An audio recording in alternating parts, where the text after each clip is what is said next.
mais uma vez eu me coloco na tela do seu computador e agora no terceiro vídeo da série Colaboração Premiada para falar sobre este tema. E hoje eu gostaria de comentar sobre o artigo 4º, sobre os prêmios da colaboração e falar aí sobre as regras da colaboração premiada. Vamos então ao artigo 4º, que lá tem no artigo 4º da Lei 12.850/2013, que é a Lei das Organizações Criminosas, que veio aí definir de uma maneira melhor esse instituto da colaboração premiada. No artigo 4º diz que o juiz ele poderá, a requerimento das partes, conceder o perdão judicial, reduzir em até 2/3 a pena privativa de liberdade ou substituí-la por restritiva de direitos daquele que tenha colaborado efetiva e voluntariamente com a investigação e com o processo criminal, desde que dessa colaboração advenha um ou mais dos seguintes resultados. E aí descreve os resultados da colaboração. A primeira conclusão que nós chegamos é que há aí 3 tipos de benefício que o colaborador ele pode conseguir aí com a colaboração, e desde que essa colaboração ela seja aí efetiva, né? Ela seja efetiva, ela traga, né, ao juiz elementos capazes, né, de confirmar as declarações do colaborador, né, porque a colaboração ela não é vista de forma isolada, ela tem que estar aliada a um conjunto de provas, aliadas a provas capazes de confirmar as declarações do colaborador. Então, nós temos aí 3 tipos de prêmios para o colaborador. Primeiro seria a redução de pena de 1/6, né, que é a pena mínima, até a metade. Isso aí é definido no parágrafo 5º, porque diz lá no parágrafo 5º desse artigo 4º que se a colaboração foi posterior à sentença, a pena poderá ser reduzida até metade ou será admitida a progressão de regime ainda que ausentes os requisitos objetivos. Então, significa dizer que a pena ela pode ser reduzida até a metade, tá? Poderá ser reduzida ou poderá ser substituída a prisão privativa de liberdade por restritivas de direito, ou seja, o colaborador ele não vai ficar recluso numa prisão, ele poderá sofrer aí restrição aos seus direitos, ainda que ausentes os requisitos previstos lá no artigo 44 do Código Penal, que autoriza as penas restritivas de direito. E terceiro, poderá ser concedido a ele o perdão judicial com a extinção aí da punibilidade. E isso está previsto lá no parágrafo 2º. Considerando a relevância da colaboração prestada, o Ministério Público a qualquer tempo e o delegado de polícia nos autos do inquérito policial, com a manifestação do Ministério Público, poderão requerer ou representar ao juiz pela concessão de perdão judicial ao colaborador, ainda que esse benefício não tenha sido previsto na proposta inicial. Então, poderá também ter aí o perdão judicial.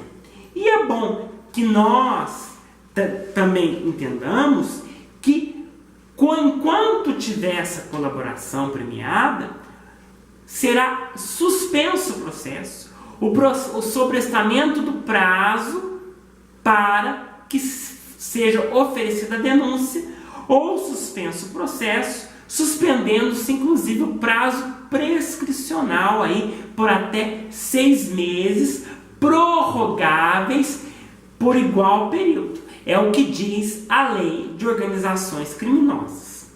Então, não é oferecida a denúncia, tá? Não é oferecida a denúncia e fica aí suspenso o prazo do processo.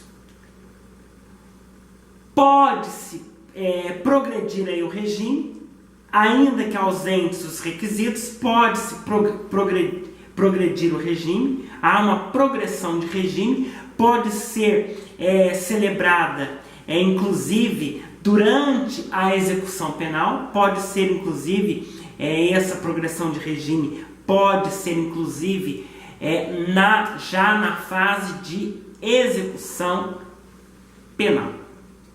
Tá certo? Então, você vê aí os benefícios, né, os prêmios da colaboração são exatamente esses. Agora, as regras de colaboração são as seguintes. Não basta que o colaborador ele confesse a prática criminosa. Para além disso, ele deve indicar elementos de informação, provas capazes de confirmar as suas declarações. Ele tem que indicar, por exemplo, o produto do crime, as contas bancárias onde estão escondidos os valores, né? A localização do produto direto ou indireto da infração penal, né? Muitas vezes ele vai fornecer aí um número de telefone, auxiliar aí na identificação desses números a serem grampeados ou na realização de interceptação telefônica, interceptação ambiental, etc. Então, tudo isso são aí as regras de colaboração. E eu disse também, aqui no caput do artigo 4º, diz o seguinte, né? E eu quero também explicar para você que a colaboração ela deve ser efetiva. Efetiva por quê? Porque a colaboração ela deve ajudar, auxiliar, né, o delegado, auxiliar o próprio juiz, né, na identificação dos demais coautores e partícipes da organização criminosa, né, na revelação da estrutura hierárquica desta organização criminosa e na prevenção de infrações penais decorrentes das atividades de organização criminosa. E a lei ainda fala na recuperação total ou parcial do produto ou do proveito das infrações praticadas pela organização criminosa. Tá? E a localização de eventual vítima com a sua integridade preservada, logicamente. Então, você vê que esta colaboração ela tem que ser efetiva por conta disso, porque vai auxiliar aí nas investigações e tem que ser efetiva porque vai ter que identificar coautores e partícipes, ajudar a encontrar a vítima com a sua integridade preservada e entre outras coisas, prevenir outro tipo de infração penal possivelmente praticada eventualmente a ser praticada pela organização criminosa.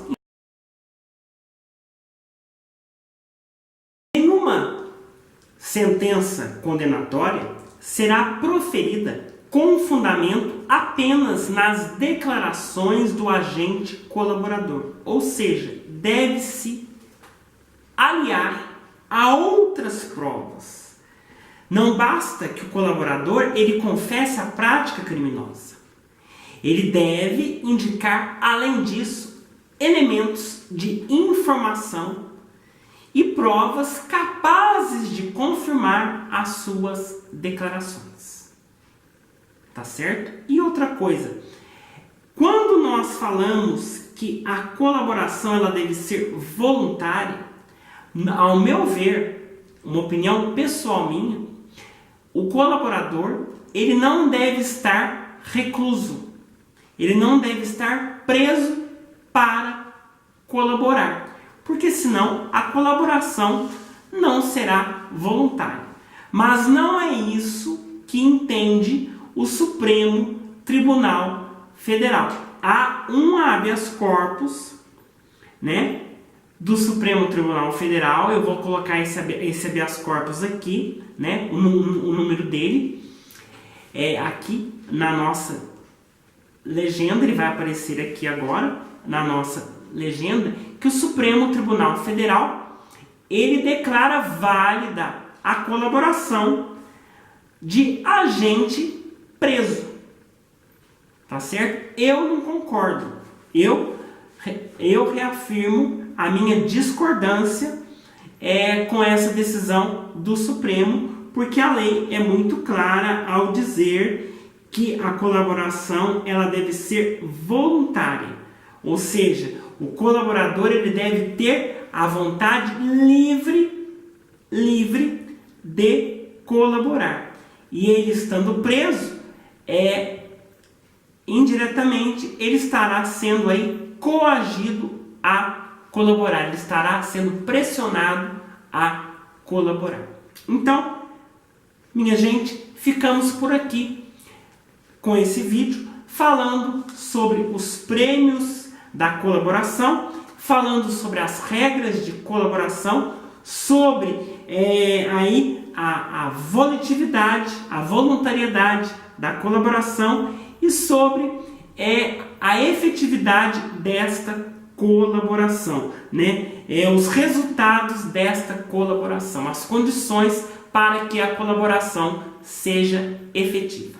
Então, até o nosso próximo encontro, no nosso quarto vídeo, aonde eu estarei falando sobre o acordo de delação premiada, o acordo de colaboração entre Ministério Público, entre defensor e colaborador, e falando sobre a homologação deste acordo perante o juiz que não participa da colaboração, tá? O juiz não participa, o juiz apenas homologa a colaboração. Então, até o nosso próximo encontro. E é lógico, sempre alertando você para curtir, compartilhar os nossos vídeos, acessar a nossa página no nosso blog Articulando a Legalidade e inscrever-se aqui no nosso canal no YouTube. Curta, né, para que você seja notificado dos nossos novos vídeos. E então, um grande abraço para você, fiquem com Deus e até o nosso próximo encontro.